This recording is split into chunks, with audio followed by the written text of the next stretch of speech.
Good evening from Embry-Riddle at the Gail Lemron Auditorium in the Captain Willie Miller Building. Welcome to the first of our spring series of Embry-Riddle speaker events.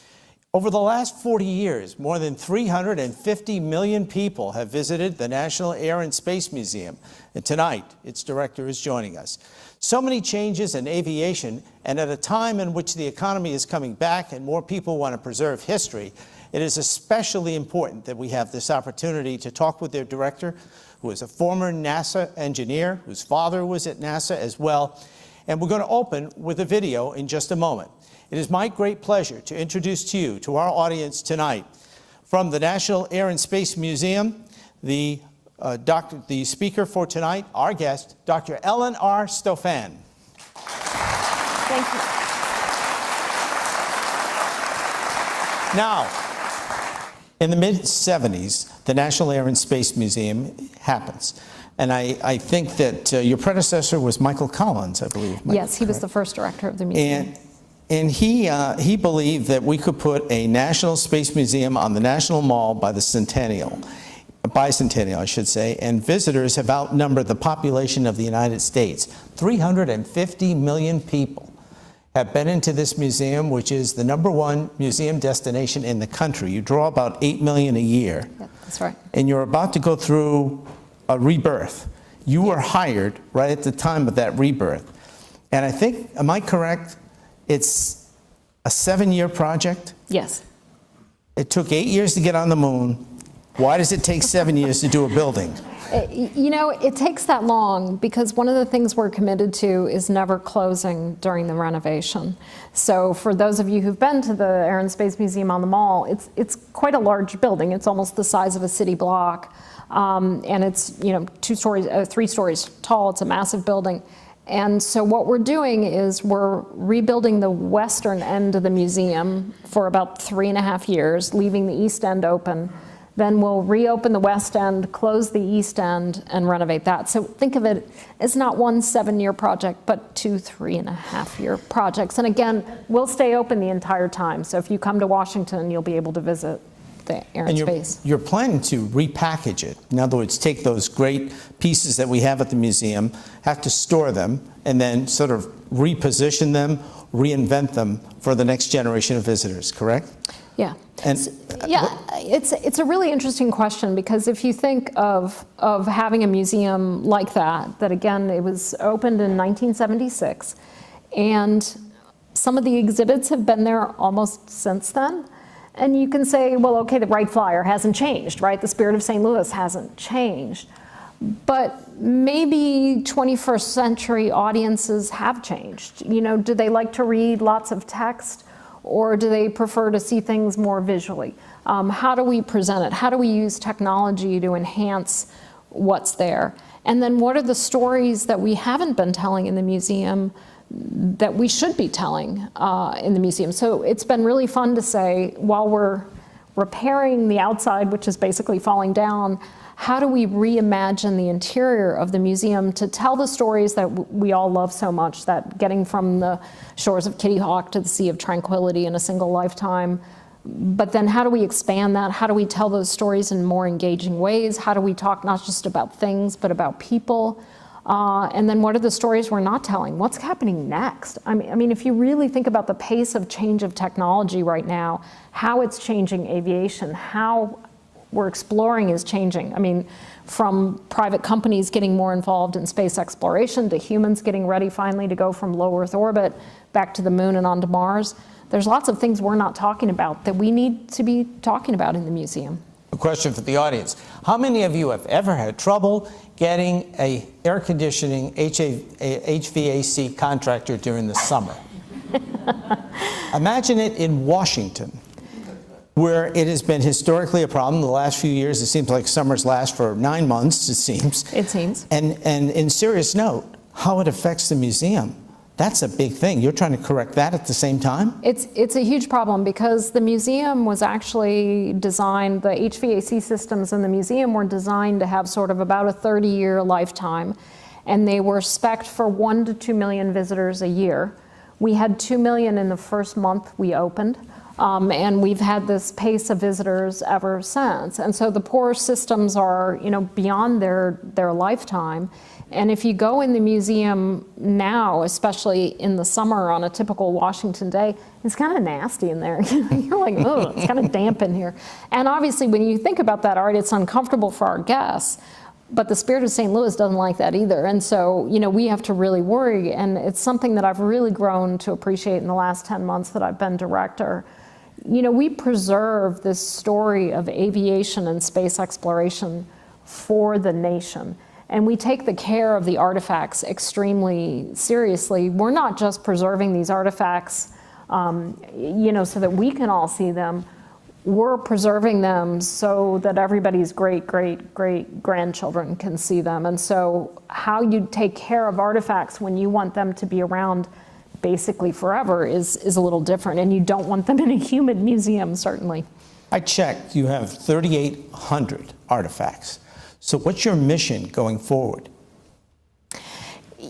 For one thing, to not stop collecting. And frankly, that's one of our challenges right now, is that we're always challenged with being able to collect large artifacts because, as you all very well know in this community, when I say large artifacts, I mean large artifacts. Airplanes are not small.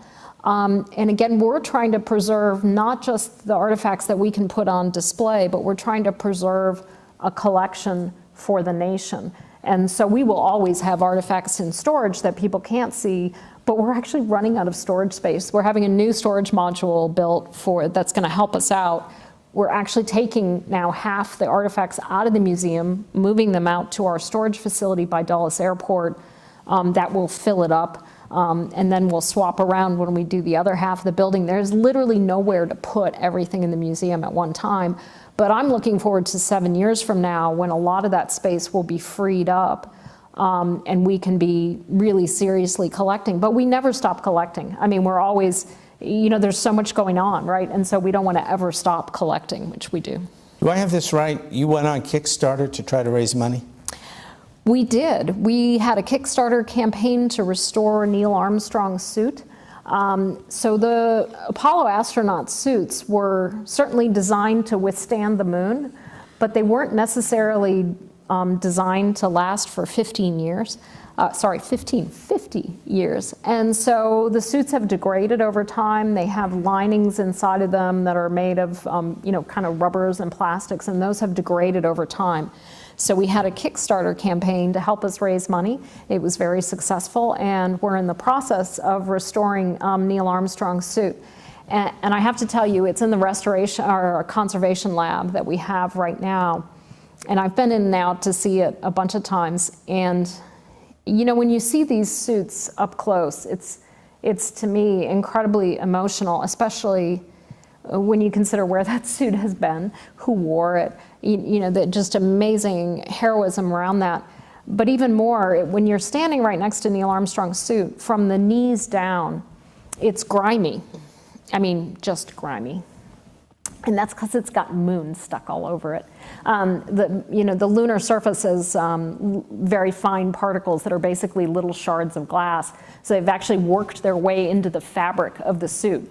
And so literally you're standing next to this thing that's got moon stuck all over it. It's so cool. So in July of this year, the suit will go back on public display. The restoration work will all be done. It's just about done on the suit now.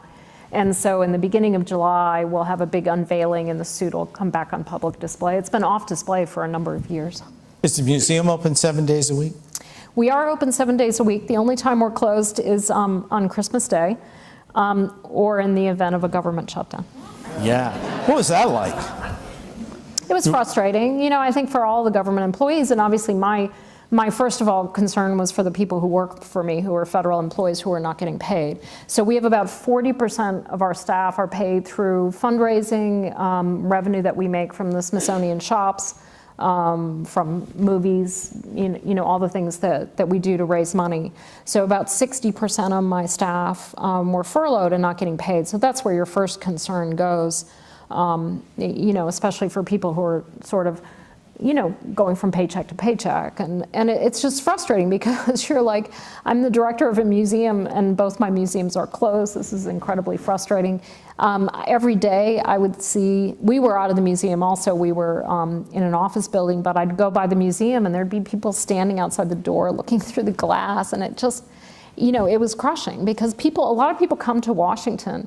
There was a Chinese couple one day outside and they're asking me like, why isn't the museum open? And I'm trying to explain, and it just breaks your heart. That's probably their trip to DC, and now they're not gonna see the Spirit of St. Louis in the Wright Flyer. It just crushes me. So I'm really glad to be open. We had big celebrations when we opened last week, and we greeted all the visitors at the door who I think were like, why are these people fussing over us? But we were like, welcome, thank you for coming. Did I understand correctly, because of the funding mechanism, it's free to go in? Yes, all the Smithsonian museums are free. They're amazing. For the nation. The Smithsonian is, I hope people really appreciate what an amazing institution the Smithsonian is. There is no other organization like it in the world. There are 19 museums and research units. We're just one. It includes the National Zoo. We have a tropical research center in Panama. We have a facility out in the mountains of Virginia where we do endangered species breeding. I mean, it is, we have all the art museums. It is truly a unique cultural, historical, scientific organization that is unmatched in the world. And it's amazing things that we do to preserve the history and culture of this country. From watching your various talks, I've learned there are many museums that deal with flight in some fashion around the country. But I know you were asked, is there a plan to have a museum of this kind on the West Coast?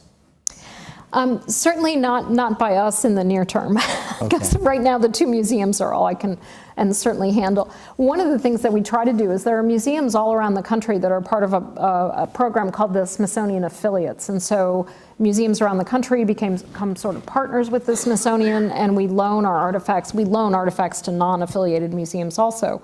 But right now, one of the really exciting things is we actually realized, because of this huge renovation that we had to do, that our Apollo gallery was actually going to be closed this year during the 50th anniversary of Apollo.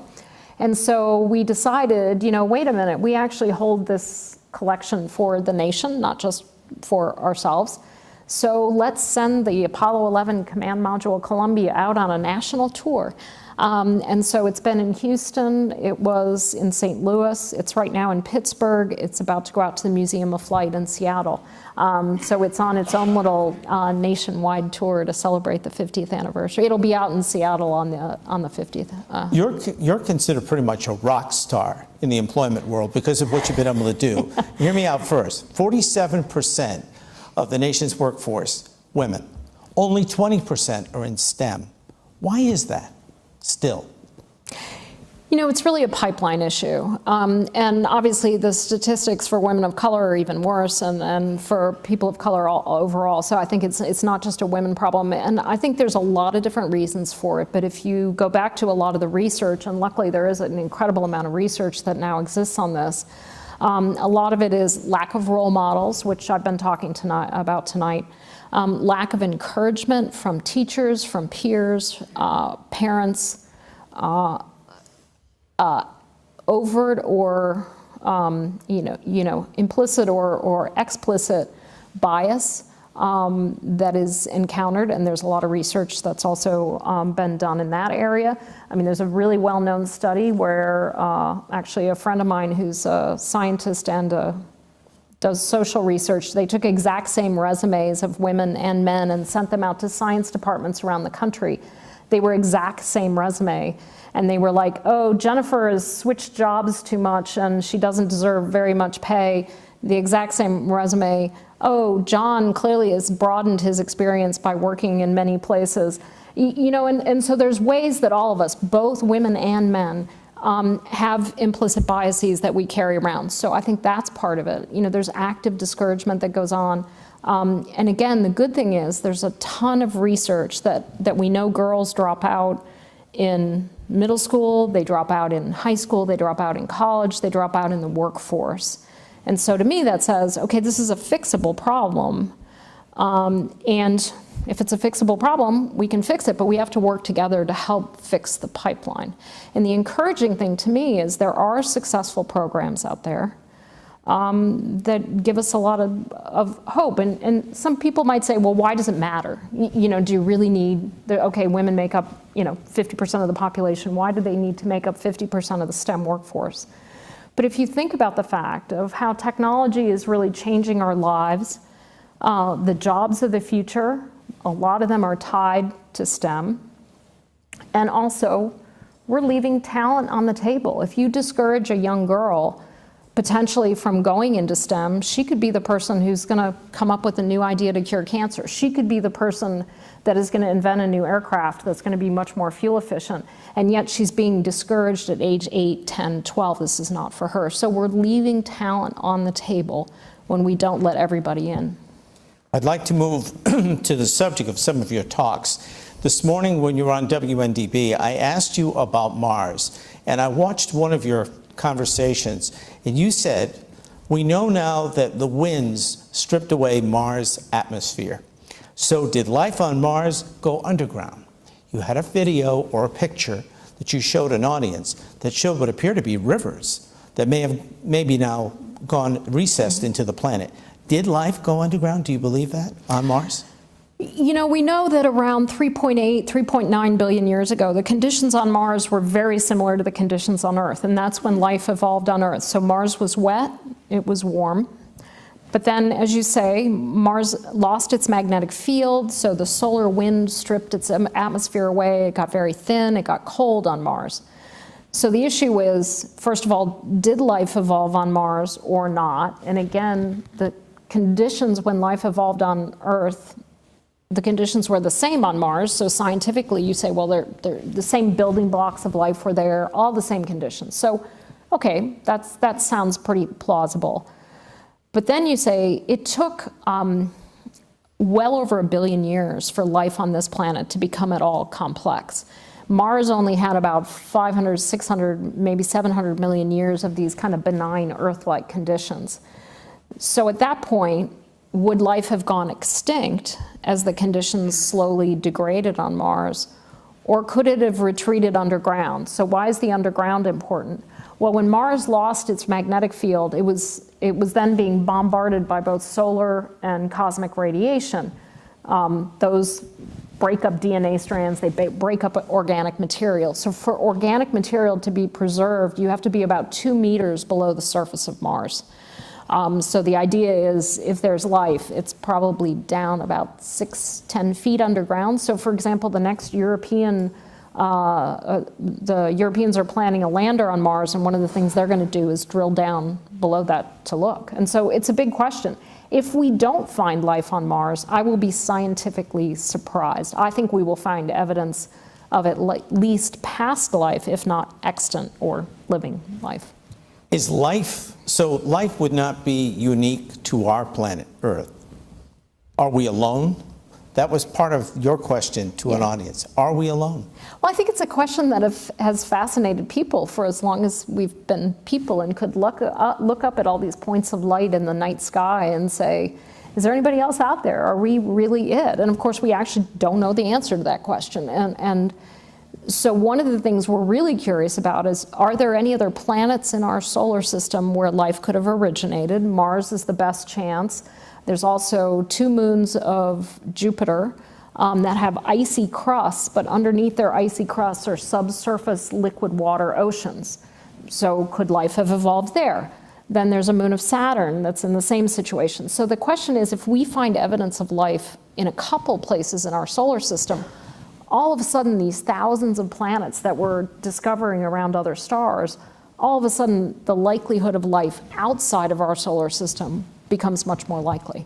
You're very passionate about Titan around Saturn, if I'm not mistaken.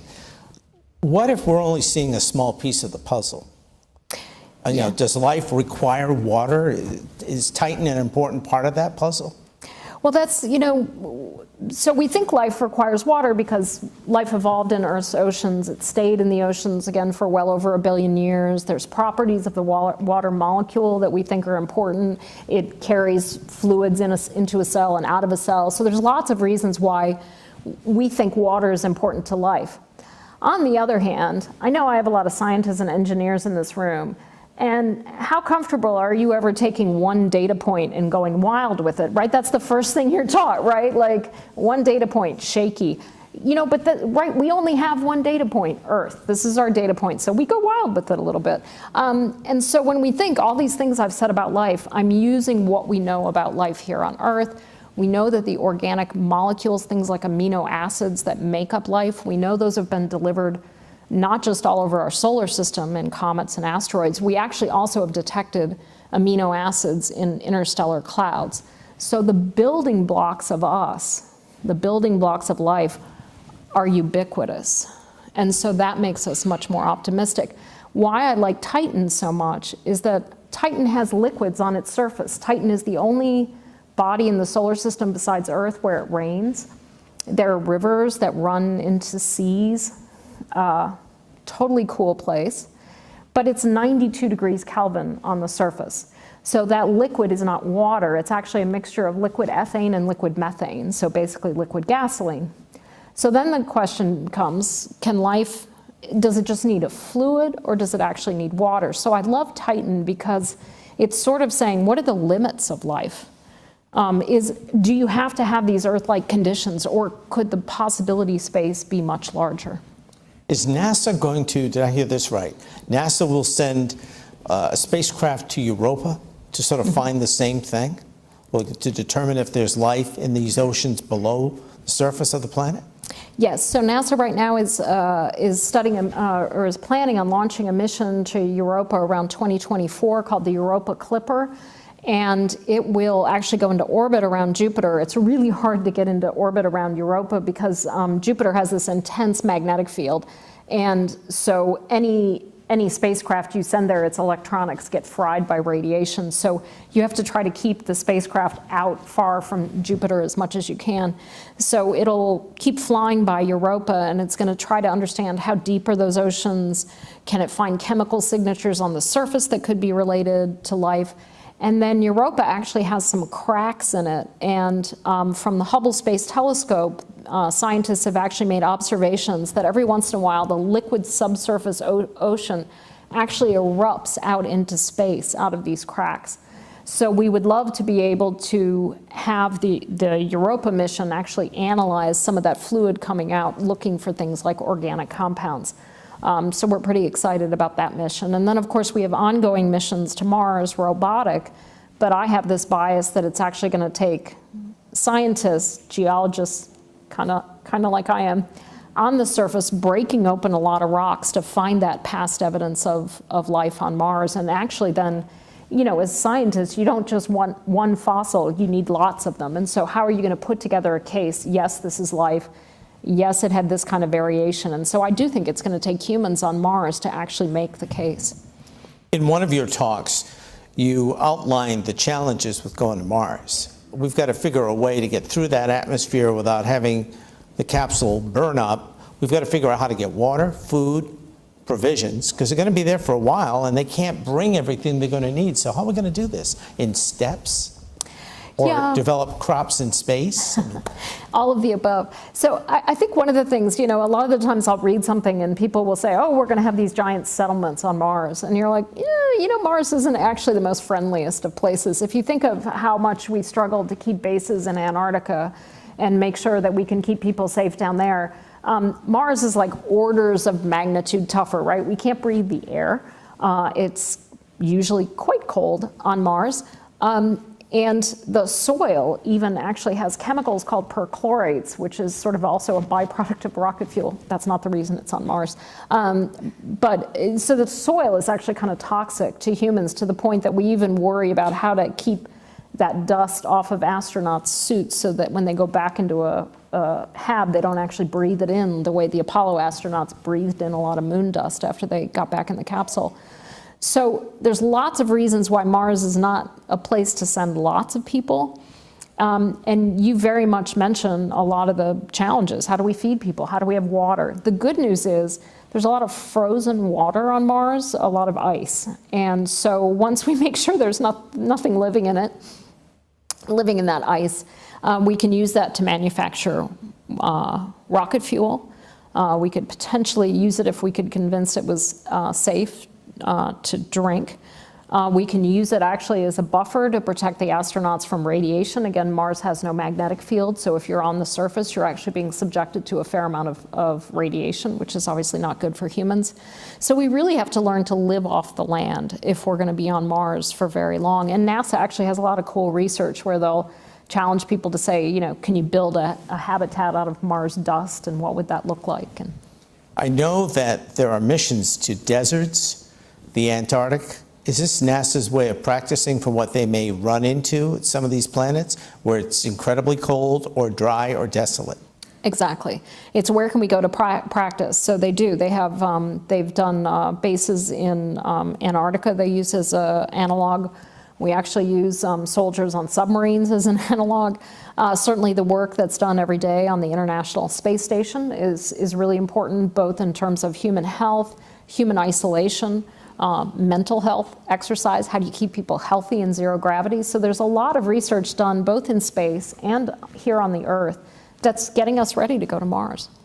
You spoke, I think at Binghamton, about Kepler had found there were 5,000 planet candidates. And what is it about those planets that we're interested in?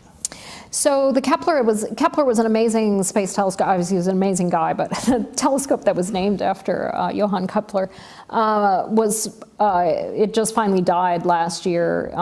But over its lifetime, it detected over 5,000 planet candidates. About 3,000 of those have been so far confirmed as planets around other stars. What made Kepler so special is that it had a much higher resolution, so it could actually find planets in between the size of Earth and Neptune. Now, why is that important? It's because planets that size are likely to hold on to about the kind of density of atmosphere that we have, which then tells you there's a potential for water to be liquid and stable on the surface, which gets us back to our one data point of Earth, looking for that Earth 2.0 around another star. So we now have lots of candidates of Earth-like planets. But so the way that Kepler detects planets is it stares at stars, basically, and when a planet passes in front of a star, the light winks out. And so you can say, all right, something passed in front of it. I can estimate how big it was based on what I know about the star. What's really exciting is the James Webb Space Telescope, which NASA will launch in a few years. Next generation after Hubble? Yeah, exactly. It's the next generation telescope. It is a much higher resolution telescope, so that when it's staring at a parent star, it waits for the planet to pass in front of it. But it's such high resolution that, of course, the first thing that's going to pass in front of the light of that star is the atmosphere of that planet. And through that light coming through, the starlight coming through the atmosphere, you can measure the composition of the atmosphere. As the atmosphere hits, the planet hits, the atmosphere hits again. So you get two measurements of the atmospheric composition. So obviously what we're looking for, carbon dioxide, water, methane, oxygen, gases that we associate with life here on Earth. Will that prove those are inhabited planets?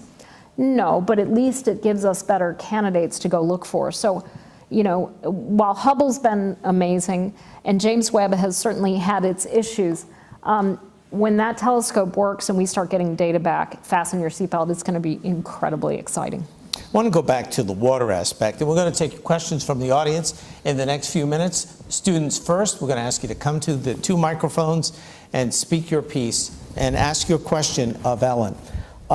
We're no longer looking at places where water behaves like rock, correct? So where are the oceans? How do we know to find the oceans? Yeah, that's a great question. So when we're looking for oceans, you know, it's one thing to go to Titan and see oceans on the surface, but when we're looking at oceans in subsurface of planets, that's another whole interesting problem. So you actually have to look at the gravity field of the planet, and since all of these are satellites, we can actually also watch how the radius of the satellite changes its gravity field, and from that you can guess about the planet's layering, and then from what it's made out of, which is dominantly water ice in the outer solar system, we know that some of those layers are liquid from the way the upper crust of the planet behaves, so you can get a good sense of what its interior is like and even guess at how deep that liquid water ocean is. As we move out to this looking at planets around other stars, it's probably going to take even a next generation telescope than James Webb. It's going to take the generation after that, and maybe even after that, because the problem with these telescopes, or the challenge, is that you need a larger and larger aperture. You know, you're collecting very few photons of light and trying to interpret them. So we need bigger and bigger telescopes. There's huge ground-based telescopes that are being built right now down in Chile, in Europe, in China, in Hawaii, that are all going to do the same thing from the ground, but you don't have the annoying Earth atmosphere between the telescope when you put them in space. And so that's why we want space-based telescopes. They can detect much more. And we might even have to get to the point where we build telescopes in space. If you want to watch a scary video, there's a video online of what will happen after we launch the James Webb Space Telescope. And the thing is all folded up like an origami puzzle. And so when it gets up into space and it gets out to L2 where it's going to sit, the whole thing has to unfold and deploy, and that's why it's been expensive and taken a long time. Huge technological challenge, because we have to fold it all up to get it inside a rocket fairing.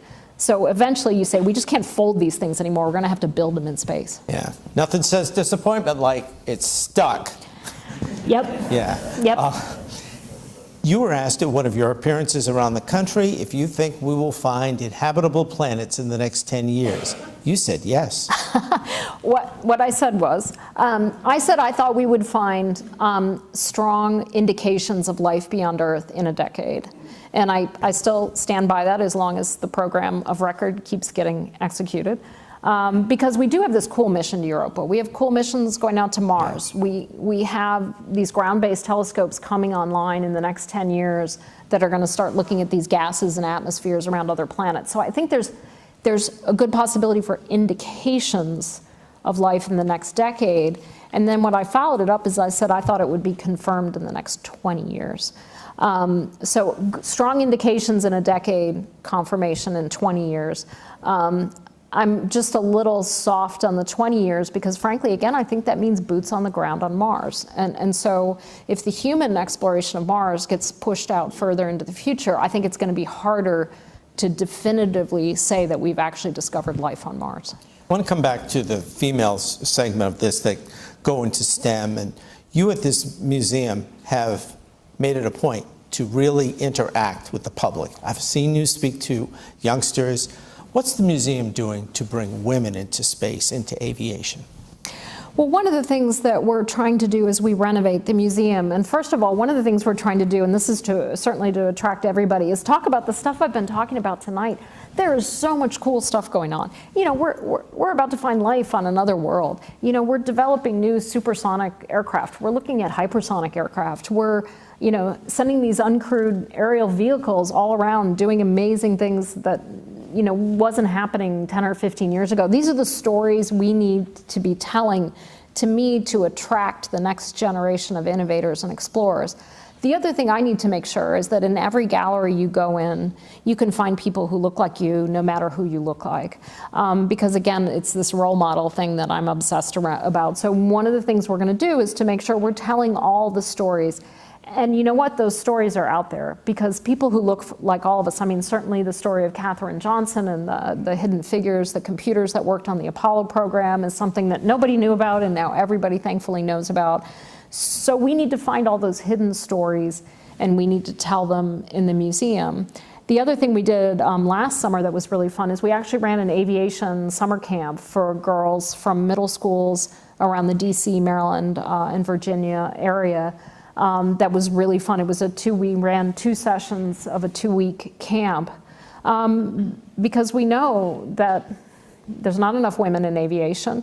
But also a lot of girls don't understand the range of careers that are out there, and these are good jobs, they're well-paying jobs in working as an air traffic controller, a mechanic. There's many more jobs than pilot, which everybody very well here in this town knows, but a lot of girls, especially maybe if you live in the city, don't have any clue about this. And so that's one of the programs that we've been running that I'm really excited about. I want to take you back 3 years ago. You were in an interview with someone and they asked you about challenges. And you said you learn from failure rather than letting it stop you. You remember that? Yep. What was that in reference to? So I worked on the Cassini mission to Saturn, which was this is how I became so passionate about. 19 years ago, right? Like it was a long time ago. It was a long time ago. I came really late to Cassini, so I started working on Cassini in about 2000. And the spacecraft, we sent it into Saturn's atmosphere about a year and a half ago. And if I start talking about it, I'll probably cry. It was incredibly sad, especially I was out at Caltech for when we sent the spacecraft into Saturn. And you were still seeing the signal coming back to the Deep Space Network. And you realized that the spacecraft had actually already gone into Saturn because the one-way light time is like, I don't know, 25 or 35 minutes. And so there were just these bits of data streaming across the solar system with no spacecraft anymore at the other end of them. It was so tragically sad. We all cried. It was really wonderful. But Cassini was just this amazing mission. I mean, the Saturnian system is fascinating. I mean, Saturn with its rings that we're learning are actually degrading much more rapidly than we thought. Enceladus, it's got this little moon that's got these giant geysers erupting off the surface. And of course, my beloved Titan.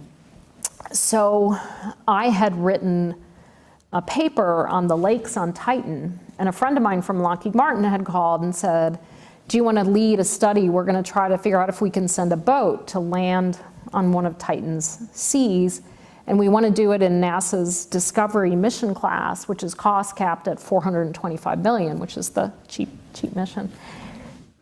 And I said, you're crazy, you can't do it in that. JPL had just done, the Jet Propulsion Lab out in California had done a big study called the $1 billion box study. And they said, what could you do in the outer solar system for $1 billion? And the answer was nothing. It was, you'd have to do things that were spending way much more money than that. And so I said to the Lockheed guys, I'm like, are you sure we can do this? $425 million, you gotta be kidding. And they're like, no, let's take a look at it. Let's at least study it. So we put together this team of people, and it was incredibly fun to say, let's send a boat to Titan. You know, what does that look like? You know, what kind of a boat is it? Can it have propulsion?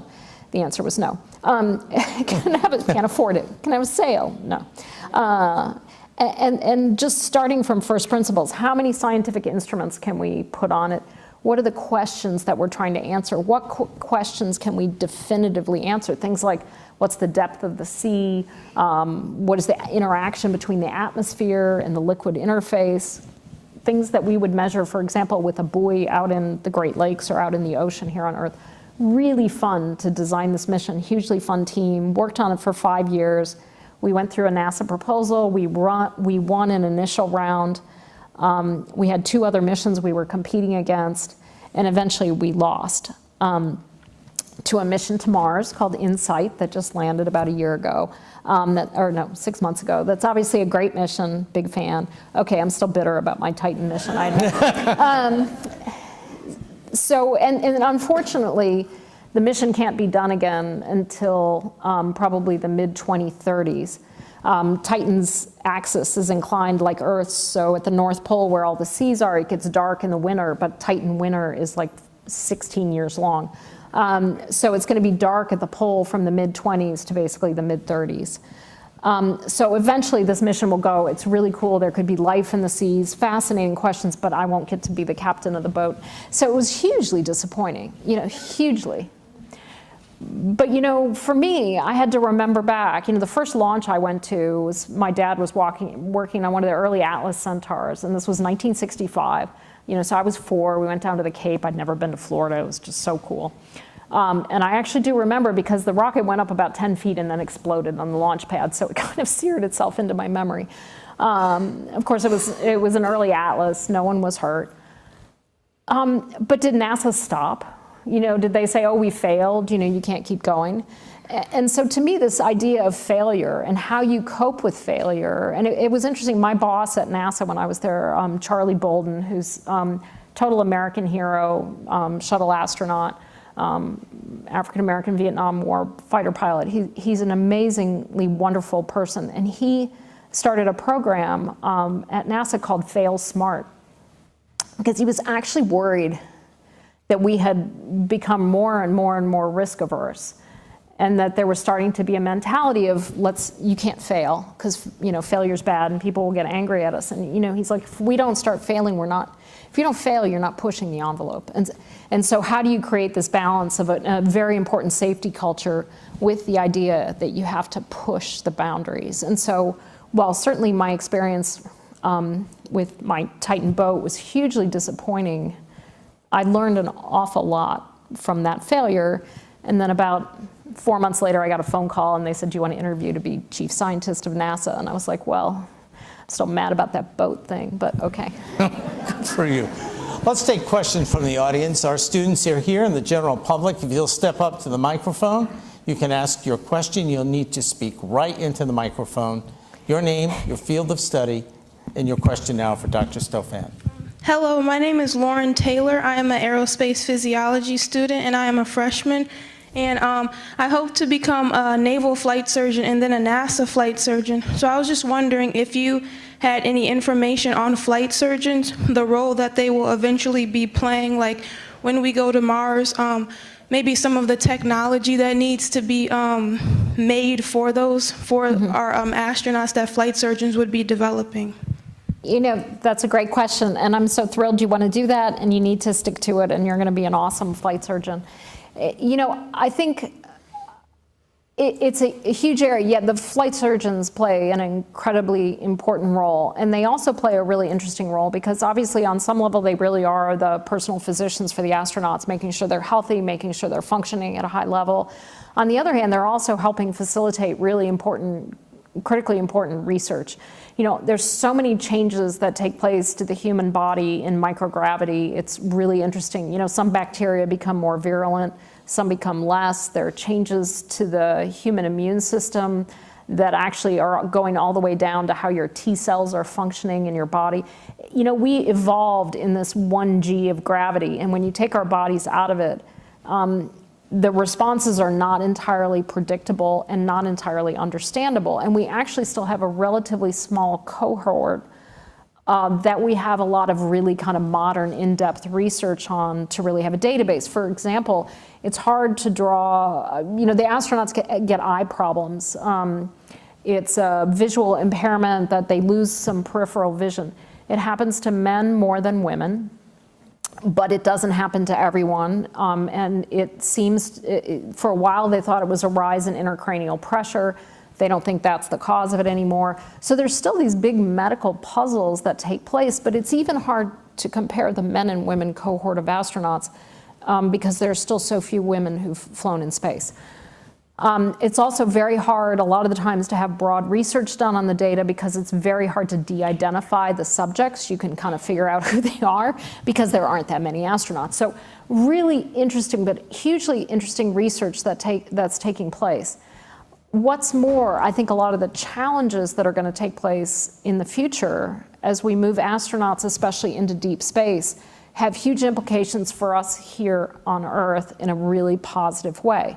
As we move astronauts out to the vicinity of the moon and then on to Mars, we're going to have to be able to diagnose them remotely. We will probably always have an MD on board, but we're going to have to do a lot of remote diagnosis. NASA has already developed technologies that are being used in telemedicine around the world. Telemedicine is obviously something that's going to continue to grow here on the Earth. As we move humans out beyond the Van Allen belts to the moon and to Mars, they're going to be subjected to both solar and cosmic radiation.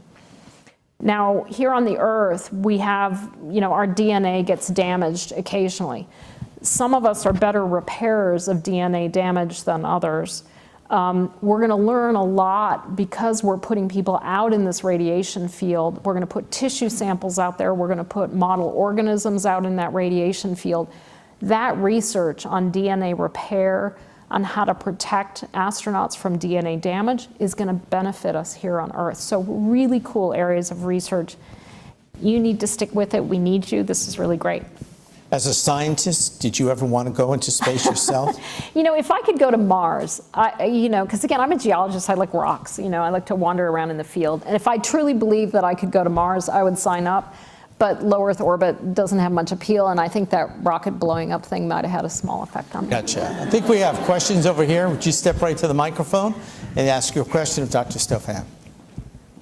Hi, Dr. Stofan. So my name is Hayes O'Brien. I'm a UAS Unmanned Aircraft Systems major, and my question is, when we hopefully send astronauts to Mars, is there any possibility that we might utilize some sort of unmanned aircraft system and/or some sort of unmanned system to help aid with the either excavation or any other scientific studies done on Mars? Hugely, hugely. First of all, I have to tell you, there's actually a remote control helicopter that's going on the next Mars lander, the Mars 2020 lander, that's been developed by the Jet Propulsion Laboratory. I'm actually on a proposal that's before NASA right now to send a quadcopter to Titan.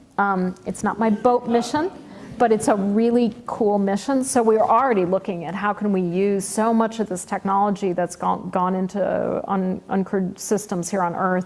How can we exploit that out of the planet? So hugely important. One of the concepts that when I was at NASA and we were looking at Mars architectures, how do you get humans to Mars? How do you do it in a stepwise fashion? How do you do it in an affordable fashion? One of the ideas is one of the first human missions to Mars might not actually go all the way down to the surface because that entry, descent, and landing phase is so hard. But if you remember, the one-way light time between Mars and Earth is about 25 minutes. And so you can't really operate devices in real time. But if you had astronauts in orbit around Mars, they could actually be operating an uncrewed system down on the surface, flying around, look at things. Mars atmosphere is thin, but you can still do it.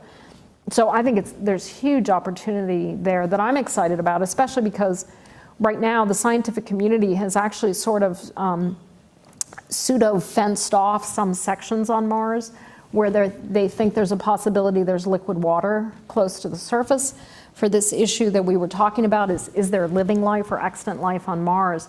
So they're called special regions, and the idea is until we know there's life, we don't want to contaminate them with something from the Earth, and we also really don't want Earthlings getting too close to what might be Mars bacteria, right, until we really understand it.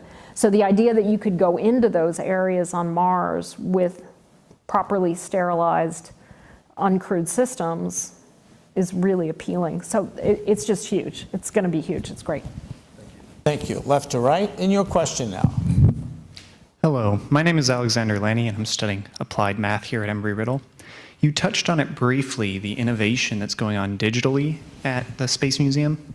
Could you further elaborate on some of the things that are going on at the Smithsonian to help preserve things digitally? There's a lot of museums all around the world that are obviously realizing we need to put all of our collections online, and the Smithsonian is certainly part of that. So we've been starting with this process of digitization of our collection. Our collection is huge. Our archives alone, where we have diaries, we have plans for just about every aircraft ever built. We have an amazing collection in our archives, let alone our actual artifacts. So what we are doing is steadily trying to work our way through. There are some fun projects through the Smithsonian archives that if any of you are interested, for example, every once in a while they'll digitize a diary and then put it online and ask for people to transcribe it. So there's some really fun kind of there's not really science, but sort of citizen science, citizen participation. So if you're interested in that, go to the Smithsonian Archives website. We had a couple different diaries that were being transcribed that way, so really fun. We also just recently partnered with Google Arts and Culture, and we digitized the inside of the Discovery space shuttle. And then we actually had Charlie Bolden, my boss, who actually was the pilot the commander when they deployed Hubble from Discovery, and Kathy Sullivan, who was actually the first woman to walk in space, who was also on that Hubble deploy mission. They let the two of them, I'm so jealous, they let the two of them climb into Discovery and walk around, and Google Arts and Culture has a great video. I'm incredible. When I got this job, my kids are 30, 26, and 22, and the first thing they said is, can we get in the SR-71? And I'm like, no, you can't. And they're like, how about the space shuttle? I'm like, no, you can't do that either. They're like, can we touch it? No, you can't do that either. No special treatment. Right over here, and your question. Hello, my name is Savannah Densley. I'm a sophomore here at in the Aerospace Physiology Department. I'm hoping to work on the fitness of astronauts going to Mars and hopefully be an astronaut that goes to Mars. So I was wondering what tips you would have to try to get there because it's such a competitive field? You know, for people who are interested in going into the astronaut corps, you know, and I really encourage you, I encourage all of you who've been asking questions tonight, you know, what you're doing is really important. You guys are the people who are going to change the future. You guys are the people who are going to invent things, who are going to show up in my museum someday. So I'm really just blown away by everybody here. So one of the things that I've learned certainly about the astronaut corps is they come from all different kinds of backgrounds, from medical doctors to every kind of scientist to every kind of engineer, to people studying physiology. That's going to be an incredibly important thing as we go forward because of all the muscle atrophy and problems that go on. And we know then, you know, one of the big challenges is going to be you're going to have to land on Mars, and you're actually going to, you know, if there's, especially in an emergency situation, people are going to have to be fit enough to respond to it. And I'm sure you've seen the videos of the astronauts when they come back from 6 months on the International Space Station. And, you know, they're pretty darn wobbly. It affects different people different ways, but this idea of how do we keep astronauts really fit, especially on long duration missions, is something that there's a huge area of research that's really important, and we need to do it. And it's actually a really interesting area also for artificial intelligence. You know, my generation grew up with, you know, Houston, we have a problem going to Mars with that 25-minute one-way light time. You know, you can't say, Houston, we have a problem, and an hour later you hear what? You know, that doesn't really work very well. So artificial intelligence, you know, what's the role of artificial intelligence? I call it friendly HAL. You know, you're going to need artificial intelligence to help astronauts who might be, frankly, a little, you know, they've been in this 7-8 month trip to Mars, and they get there and things start going wrong, and it's going to be a bit of sensory overload. So you're going to need artificial intelligence to help them through that. Thank you. Over here, your question. My name is Zachary Selinger. I am a college junior studying spaceflight operations. This summer, I plan on being an intern at the Air and Space Museum. My question to you is, you mentioned earlier that the west end of this museum is being rebuilt. Besides Armstrong's spacesuit restoration, what other new features will be included in the West End? One of the galleries in the West End will be the Destination Moon Gallery with Armstrong's suit in it, and it'll have the Apollo capsule down at that end, the Columbia when it's done with its tour. We actually also have one of the F1 engines that Jeff Bezos helped get up off the ocean floor. That'll be on display in the new gallery along with the F1 engines we already had. There's a gallery down at the West End that I'm really excited about called One World Connected. It's going to have a giant globe of the Earth in it, and a lot of it will be how has our ability to move around both in air and space changed our view of our planet, from communications, how much of stuff in your cell phone actually depends on space systems, to this idea of how has the world become smaller. The fact that right now we have farmers who get space data down in their tractors to help them understand when to harvest and how much to water their crops. So that gallery is going to be really fun. And then we actually have a really fun gallery that we're planning on, especially in this town, called A Nation of Speed. And it's actually, we're doing it joint with American History. We're going to have Richard Petty's car in there. We're going to have record-breaking motorcycles in there, record-breaking race aircraft. And we're also going to have the ground racing sled that the guy, you guys have probably all seen the picture, the guy with his face like all pushed back where they broke the ground speed record. So all kinds of fun things in that gallery, all about speed. And then we're also going to do a gallery down at the West End that's going to be on innovation, this whole thing, hypersonics, supersonics, where are we going, AI, uncrewed systems, where are we going with that? All that'll be in the West End of the museum.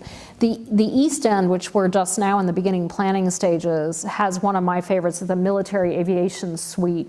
It'll cover World War I, World War II, and then the wars up to the present day. And you know, in our collection, you know, we go from the Sopwith Camel to the first armed Predator drone.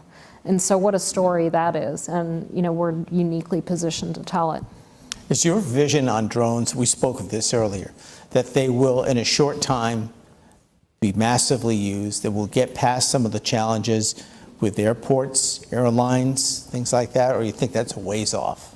No, I think we're going to get past those challenges, and it's not that they're not going to continue. And hopefully we won't see situations like we've certainly seen a lot in the last 6 months with airports having situations. Those things are going to happen anytime you introduce a new technology. There are issues on how it's used, how it's regulated, and we're just not quite there yet. But we're going to get there, and then I think they're going to be literally everywhere. And I think then when you combine that with personal flying mobility, flying cars, which I also think are much closer than we think they are, how we use the airspace is really going to change over the next 20, 25 years. It's going to be super interesting. Come back February 20th. We're talking about it that night. Excellent. Let's have you ask you a question. Thank you for coming. Hi. Hi. I'm Stephanie Levitier. I'm a freshman in the Interdisciplinary Studies major here at Embry-Riddle, and I was wondering, going back to talking about challenges with space missions and stuff like that, do you think there's government stuff holding us back from furthering the space and planet exploration? I think it's a really interesting issue in terms of what the priorities are, and part of it, of course, the first thing you look at is budget, right? And something that some people don't totally appreciate is during the Apollo program, NASA was actually 4% of the U.S. federal budget. NASA is now 0.4% of the U.S. federal budget. And so first of all, it's always a question of priorities, and there's no question, obviously this country has a lot of challenges, and I don't actually think NASA should be 4% of the federal budget, but what if we went wild and it was like 0.6%? So there's always going to be funding challenges, but when you have a funding challenge, then you have to make hard decisions about where your priorities are, and so that's always an ongoing issue. And the other big change that I think we've seen at NASA, especially in the last decade, is this issue of what should be the role of the private sector and what should be the role of the public sector, or governments. And the other thing that's hugely changed, of course, is the role of international space agencies. Whereas when we went to the moon, there wasn't much beyond NASA. Now you've actually got 16 space agencies from around the world that are participating in how do we get humans back to the moon and onto Mars. You have the issue of China becoming more and more active in their space activity with their lander on the far side of the moon. They're about to put up their own space station. So that creates all kinds of dynamics. But this issue of, we're about to do commercial crew where we turn over launching astronauts to the space station to Boeing and SpaceX. And right now you have two, well, soon to be three with Sierra Nevada, 3 different companies launching cargo to the International Space Station. You have Virgin Galactic coming in. You've got Blue Origin doing stuff. So this whole thing about what is the role of the private sector? And then there's a whole nother issue swirling around with, you can say the private sector's involved, but for example, SpaceX is really a NASA contractor, right? NASA pays them, they provide a service. That's what Lockheed Martin has done. That's what ULA has done. When does it become, and do we hit a tipping point where companies say, I'm going to spend my own resources. I think it's worthwhile trying to manufacture in space. I think it's worthwhile to go mine an asteroid. I think it's worthwhile to go mine the moon. And frankly, I think that's pretty far off. I still think you're going to see the government as the prime player in exploration, because I think we're too far away from actually having a real economic return for a company to make money. Now that's not true in, for example, communications, and maybe not in Earth observations where you have companies being successful.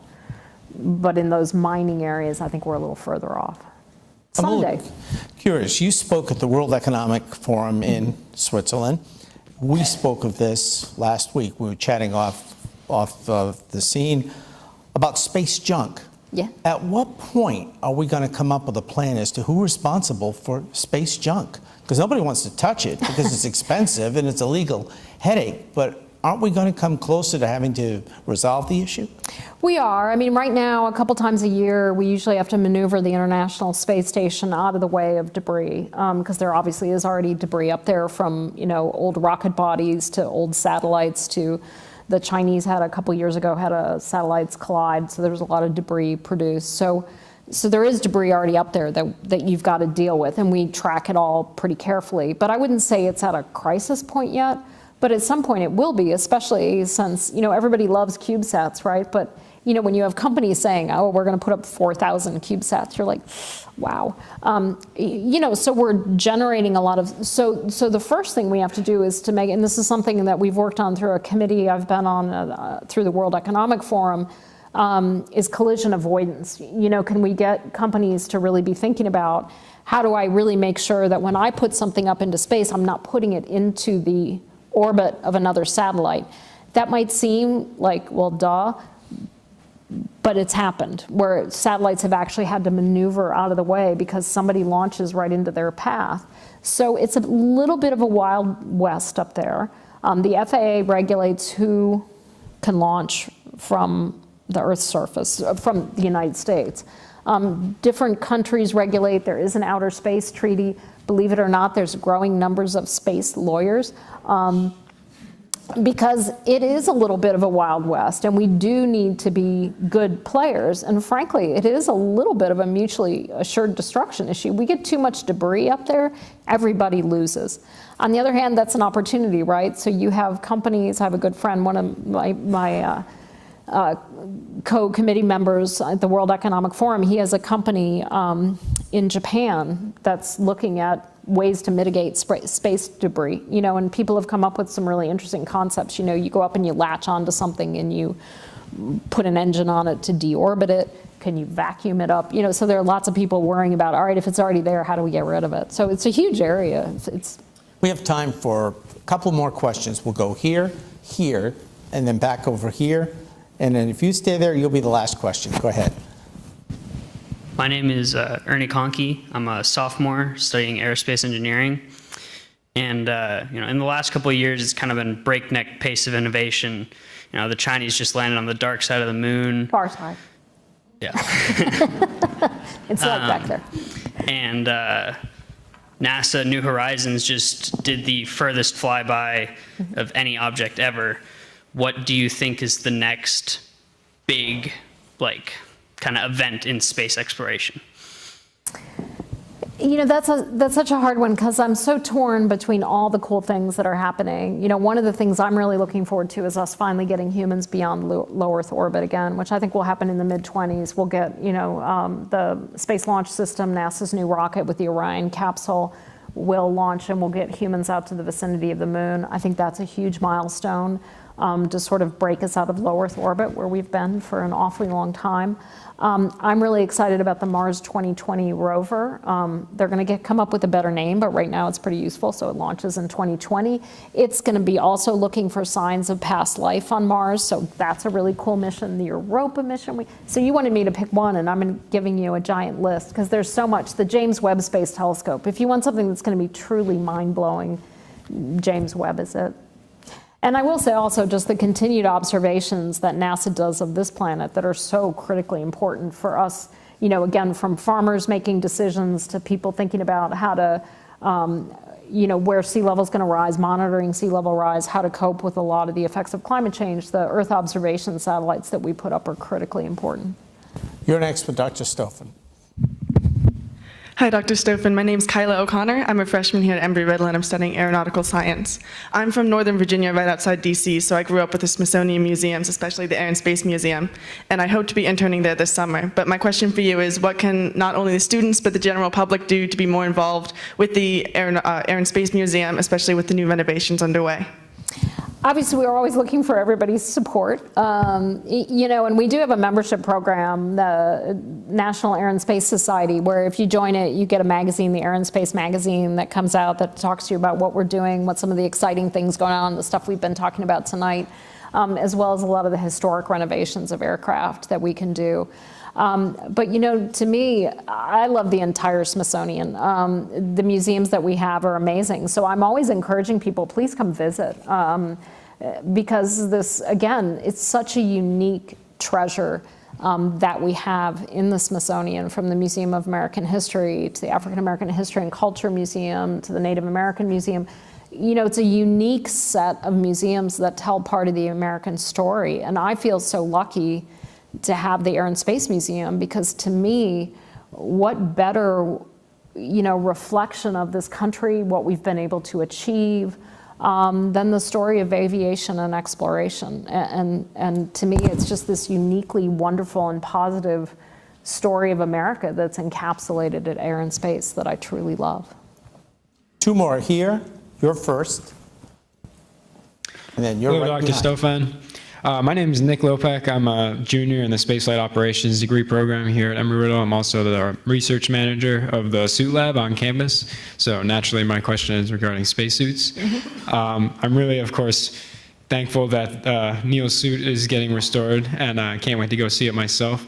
But I'm wondering, are there any? I understand that the National Air and Space Museum has a large collection of spacesuits, and I'm curious as to whether other spacesuits might go either around the nation or on display, and what are you excited for in the future of spacesuits?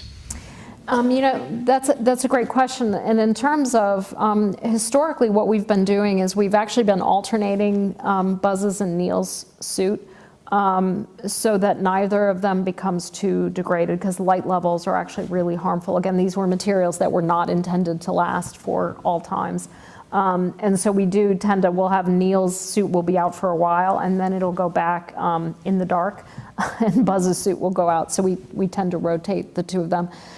We have an amazing collection, and it's actually really funny. I wish everybody can go in there, but literally not more than 2 people or 3 people can go in at a time. But we actually have this vault. It's kind of like this room, and it's kept really cold, and it's dark. And there are these shelves, and on the shelves are these large trays, and they have the spacesuits in each tray, and they're covered with this sheet. And so you walk in there, and you're like, is this a morgue? It's kind of creepy. But you lift up the sheet, and it's like, oh my gosh, there's Harrison Schmitt, and you lift up another sheet, and it's, Tom Stafford. And so we have a pretty complete collection of Apollo suits. The ISS, we actually don't have a complete ISS, International Space Station suit, because they need them. And they tend to, what's worse is they tend to cannibalize them. And so as the suits get worn out, they'll just replace parts of it and keep using it. It's wonderfully economic of NASA, really, and they don't want to take down mass space, which they really try to preserve for scientific experiments to send a suit back. But I'm like, please give us a suit. And I know a lot of those folks, so I'm trying to twist their arms. Please bring us back an ISS suit. I have a good friend named David Newman. She's a professor at MIT that was the deputy administrator of NASA when I was there. And she's a spacesuit designer. So I spend a lot of time with Dave, talking about suit technology. And it's super fascinating because obviously the idea is, how do you give astronauts a lot more mobility, especially when they're on the surface of Mars? How do you give them more dexterity? How do you make the suits more efficient? So there's so many issues around suit technology that I think are absolutely terrific and fun and interesting, and there's a lot going on, but it's an area that hugely needs pushing, especially as we go out to Mars, where you need the suits to be better than they are right now, and less bulky and less hard to get in and out of, and the suits are pretty cumbersome. So a lot of issues around fun. So, all of you students you guys are great. You're so inspiring. I really hope you guys stick with what you're doing, because you guys, again, I can't say this enough, you guys are going to change the world. Last question for tonight's program. So a lot of the rocket launches that get astronauts currently to the International Space Station come out from Kazakhstan. Yeah. And with that recent Soyuz incident that they thankfully ejected in time, but do you think within manned missions in the future, especially to Mars and beyond, a lot of those rocket launches, can we look hopefully to see them coming from Cape Canaveral, or do you think they're going to still come from Kazakhstan? No, I'm really excited, because I think in the next 2 or 3 years you're going to see SpaceX and Boeing launching commercial crew astronauts from Cape Canaveral to the space station. That's it's a little delayed. It was supposed to be, I think, next year. It's now been pushed off, I think, another year. The program never got funded the way it was supposed to, and there's always issues going forward. But I think definitely within the next 2 years you're going to see astronauts again being launched from U.S. soil up to the space station, which is something we're all really excited about. The Russians have a really great, efficient system. It's kind of a brute force workforce, tried and true, high, really exemplary safety record, actually, that the Soyuz has. But we really want to bring launches back to U.S. soil. And then the Space Launch System, which is the really big rocket that NASA's developing that will eventually actually be larger than the Saturn V, and it's like second or third generation iteration, that will get humans back to the moon, out to the vicinity of the moon. And that we can look forward to launching sort of in the next 3 to 5 years, and that will launch from the Cape. So I'm really excited. Again, I've spent most of my life going to launches. Obviously, all of you living down here have the luxury that so many people in this country don't have of a rocket launch, which to me is absolutely thrilling and cool and fun to watch. And so to me, it's stay tuned. We're going to start seeing human launches from Cape Kennedy again. In conclusion, we want to remind folks about the National Air and Space Museum Society. And you can go online to learn more about that. I want to thank Tony Petro for running everything tonight, Daryl Labello and David Massey for working with us, and to all of the students who came and asked such wonderful questions, and the students who worked with us, we appreciate it. And Dr. Butler, for your leadership in arranging this tonight, we thank you, sir. I want to talk about what we have coming up on February 20th. This is going to be a must attend. Dr. Pat Anderson will talk from the spirit of St. Louis to Avatar, the age of urban air mobility. During National Engineering Week, he'll give an address, he will walk through this audience, then he'll sit for an interview and we'll take your questions. That's coming up on February 20th. For a complete list of all of our events this spring, go to erau.edu/speakers. Once again, a round of applause for the John and Adrienne Mars Director for the National Air and Space Museum, Dr. Ellen Stofan.